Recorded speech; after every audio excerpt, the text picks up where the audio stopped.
Hey everyone, welcome back to my channel. I'm Kayla and it's time to crack into a good book. So today's video is just going to be hopefully a short one. I have been a little bit busy this week and haven't really had a chance to film, so I figured I'd just try to do something just like, you know, to get it up there. But anyway, this is going to be my tentative TBR for Evilathon, which is hosted by Kasha from Kasha's Book Cemetery. And this is a readathon that takes place in November that's all about horror. And I think this year she themed all of the prompts after Richard Lebbon books, and I don't think I've actually read any of his books. I'm gonna try to do different books for each of these prompts, but like, you know, we'll see how things go and if I need to like double up on books for the different prompts. And I think some of these are maybe like a little bit of a stretch, but that's okay. So we'll see how this goes. So the first prompt is Endless Night, which is to read a horror book over 400 pages. And for this, I'm going to go with Nosferatu by Joe Hill. So I had been wanting to read this around this time anyway, I think because there's like this Christmas land and I don't know, it seems like a good one to read before December. Almost 700 pages it looks like. So basically we have Vic McQueen, who is really good at finding things. When she rides her bike over the rickety bridge in the woods, she always emerges in the places she needs to be, but she doesn't like tell anyone about this ability. And then we have our villain, who likes to take children for rides in his car with this vanity plate Nosferatu. He can go out of the everyday world to this playground of amusements he calls Christmas Land. On the way there, his twisted imagination transforms his precious passengers, leaving them as terrifying as and unstoppable as their benefactor. I think he ends up finding Vic, and then she ends up escaping or something, and then like he still wants revenge on her. Something along those lines. So this is actually going to be my first Joe Hill book that I've read, I think. So I'm definitely excited to, you know, try it out. I've heard really good things about this. The next prompt is Among the Missing, which is to read a dark horror or thriller book.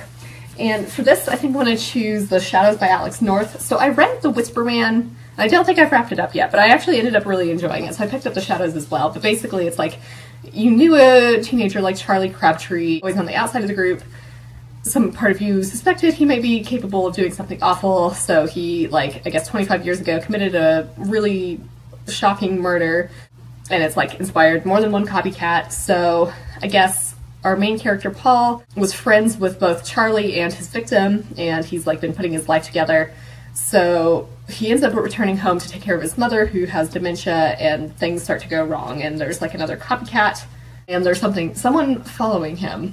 And basically, like, it's like, it reminds him of the most unsettling thing about that awful day 25 years ago. It wasn't just the murder, it was the fact that afterward Charlie Crabtree was never seen again. So, you know, like I said, I did actually really enjoy The Whisper Man, and I've heard, I think some people say that this one was better. I'm hoping we get some hints of the supernatural, and, you know, murder is always kind of dark. So this is definitely one that I'm excited to read, and it's not terribly long, and like it didn't take me that long to read The Whisper Man, so I'm sure I'll probably like blaze through this as well.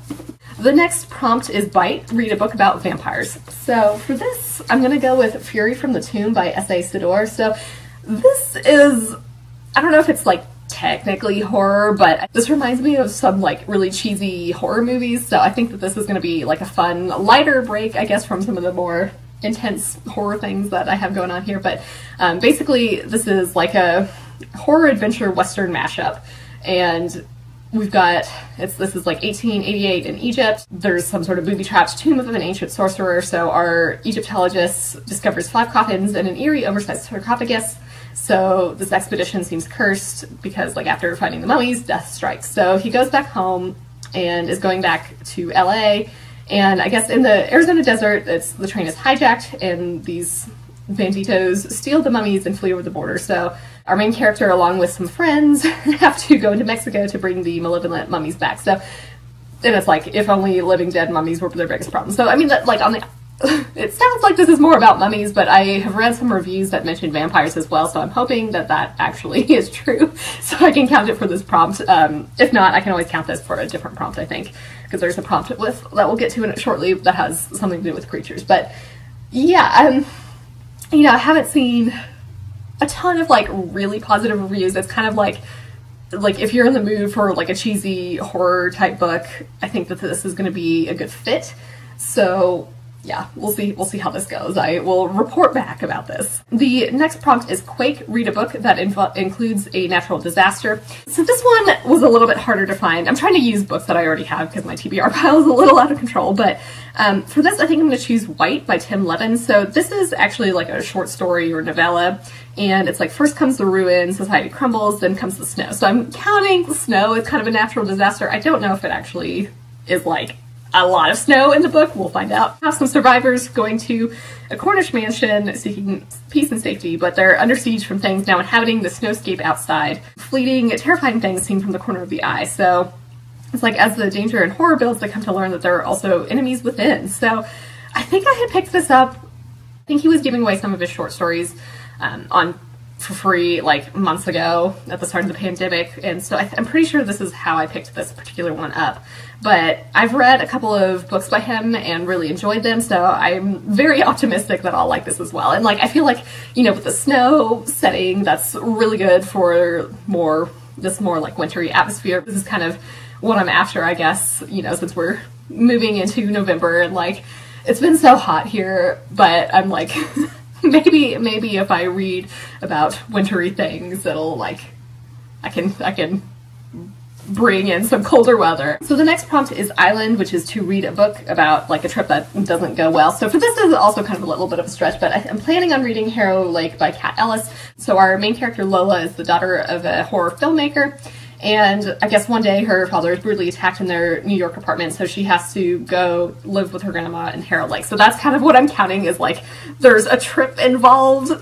But once so this setting is an eerie town where her father's most iconic horror movie was shot. The locals are like weirdly obsessed with this film, and there's some strange disappearances, and there's someone or something stalking her every move. So basically she learns more about this town, and like it just gets weirder and weirder. So, you know, this is maybe a little bit of a stretch in that I don't think the trip is going to last very long going to Harrow Lake, but I really want to read this, and you know, I was like, I'm gonna try to make it work somehow. So I've heard really good things about it, so I'm definitely excited to try it out.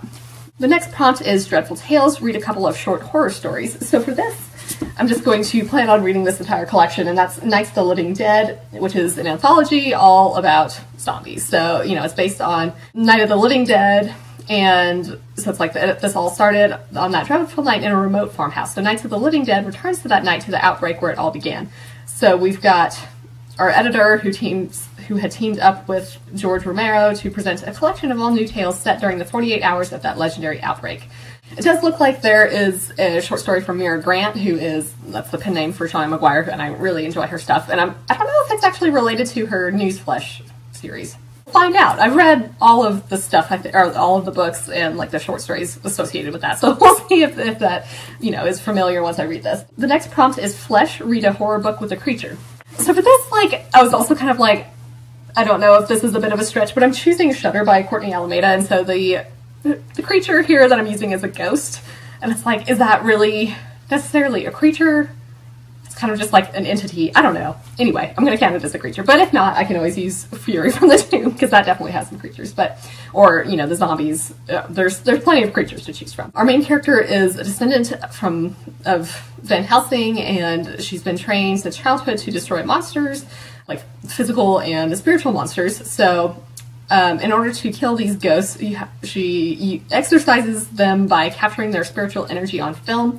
So she has some crew members there's like a techno whiz and this guy who sees death before it occurs. A routine ghost hunt doesn't go well, and they're infected with a curse known as a soul chain. So as this spreads through their bodies, they basically learn that if they don't exorcise their entities in 7 days, they're going to die. So that sounds fun. I read Pitch Dark by her a few months ago and really liked it, so I'm optimistic that I'll like this as well. The next prompt is No Sanctuary, which is to read a book with people trapped somewhere. So for this, I'm going to choose The Companion by Katie Alender. So our main character, Margot, has survived a horrible accident that killed the rest of her family. And so the other orphans are saying that she's lucky to have survived this, lucky to have her own room because she wakes up screaming every night. And so she's also lucky to be chosen by a prestigious family to live at their remote country estate. So this family has chosen Margot, our main character, to be a companion to their silent, mysterious daughter. And basically, like, at first this seems to be really nice and much better than the group home, but then the isolated house starts playing tricks on Margot's mind, making her question everything she believes about this family and herself. Her bad dreams may have stopped when she came to live with this family, but the real nightmare has just begun. I'm assuming that she's going to be kind of trapped in this house and unable to really go anywhere, so hopefully that is accurate. But I've also heard really good things about this, and it seems more like a gothic horror type novel, which I really enjoy, and yeah, definitely want to give this one a shot. For the next prompt, this is Funland, to read a horror book that's set in like a fun park or at a party. So for this, I actually just got approved on NetGalley for this, but that's Secret Santa by Andrew Shaffer. So this is like The Office meets Stephen King. So this is like, I think also a horror comedy type thing set during the horror publishing boom of the 80s. So this also felt like this is obviously one that I would like to read before Christmas, and I, requested it from NetGalley, so I'd like to give them a review fairly soon. Our main character is desperate to work anywhere in publishing. She's been out of work for months, so she finds this place that isn't the perfect fit, but some sort of bizarre set of circumstances leads to her being hired, and she has to find the next horror superstar to compete with Stephen King, Anne Rice, and others. So, horror is the hottest genre, I guess, at this time period. But like once she gets there, she finds herself the target of her coworkers' mean-spirited pranks, and this kind of reaches its peak during the annual Secret Santa gift exchange. So for this, I'm assuming that there's going to be some sort of like Secret Santa party, and hopefully that's true because I would like to count it for this prompt. So we will find out. She essentially gets a demonic looking object she recognizes but doesn't understand. So then a whole bunch of stuff starts happening. Her co-workers begin falling victim to a series of horrific accidents, and she thinks that her gift is somehow involved. So she, I guess, is getting the help of her former author, and they're trying to track down her anonymous Secret Santa to figure out the true meaning of this cursed object in her possession before it destroys the company and her soul. So I've heard really good things about this, and it just sounded fun.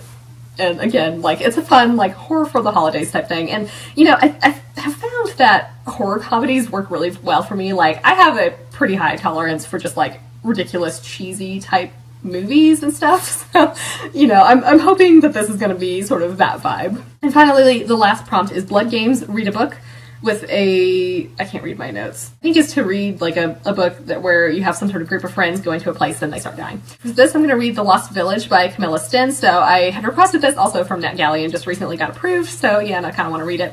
I have this documentary filmmaker, and she's been obsessed with vanishing residents of this old mining town since she was a little girl. In 1959, her grandma's entire family disappeared, and ever since, there's been like a lot of unanswered questions surrounding the only two people who were left. A woman stoned to death in the town center and an abandoned newborn. So she gets a group of friends together to make a movie about what happened. So they've set up camp and mysterious things start to happen. Equipment is destroyed, people go missing. One thing becomes clear to Alice: they're not alone. They're looking for the truth, but what if it finds them first? So that sounds super creepy and really exciting. This comes out in March, but I had seen it on NetGalley and was like, this sounds like something I would actually just like to read right now. So I requested it. I haven't read anything by this author before, so this will be, a new experience trying these books out. And I'm assuming, it doesn't explicitly say that people start dying, but I'm assuming people are missing and there's probably some nefarious things happening. So hopefully this actually does fulfill this prompt. Feeling pretty good about this TBR. Usually with TBRs I get really weird about it. Once I've kind of said what I am going to read, I want to read literally anything other than those books. So hopefully I can stick to this. I think I've chosen a lot of books that I'm really excited about and ones that I would really like to get to before the end of the year. So hopefully I don't start to feel weird about this, but we'll see. I do have several other horror books that I could try to fit in if needed and just shuffle around my TBR if I want. So, I'm going to give myself that flexibility. Anyway, let me know in the comments if you've read any of these books or think you might pick them up. And for your question of the day, are you also going to be participating in Evilathon? If you want to join my Discord, there's a link in the description. I hope you're all having an excellent day and are reading something awesome. If you enjoyed this video, feel free to give it a big thumbs up, as that would certainly help me out. But with that, I think I'm going to wrap it up here and see you in the next one.